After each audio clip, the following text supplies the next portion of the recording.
বাংলা টেলিভিশনের দুই জনপ্রিয় নায়ক নায়িকা, একজন হলেন অভিনেতা শন ব্যানার্জি এবং আরেকজন হলেন অভিনেত্রী তিতিক্ষা দাস। দুজনের মধ্যে কাউকেই কিন্তু এখন বাংলা ধারাবাহিকে অভিনয় করতে দেখা যাচ্ছে না। শেষ অভিনেতা শন ব্যানার্জিকে আমরা রোশনাই ধারাবাহিকে অভিনয় করতে দেখতে পেয়েছি, আর অভিনেত্রী তিতিক্ষা দাসকে শেষ আমরা 2 শালিক ধারাবাহিকে অভিনয় করতে দেখতে পেয়েছি।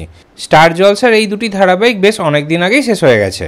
তারপর থেকেই দর্শকরা অপেক্ষায় বসে আছে যে এই দুই তারকা কবে আবার নতুন ধারাবাহিকে ফিরবে। এর মাঝেই খবর ছড়িয়ে পড়েছে যে স্টার জলসায় নাকি একটি নতুন ধারাবাহিক আসতে চলেছে, যেই ধারাবাহিকের নাম হলো প্রেম আমার।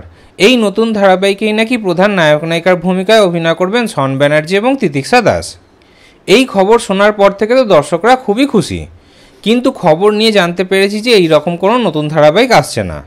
এখনও অবধি শন ব্যানার্জি এবং তিতিক্ষা দাসের নতুন কোনো ধারাবাহিকের ব্যাপারে কোনো খবরই পাওয়া যায়নি। তাহলে এখনই কিন্তু তাদের কোনো নতুন ধারাবাহিক আসছে না। আগামী দিনে তাদের নতুন ধারাবাহিকের ব্যাপারে খবর পাওয়া গেলে সেটাও আপনাদেরকে জানিয়ে দেওয়া হবে।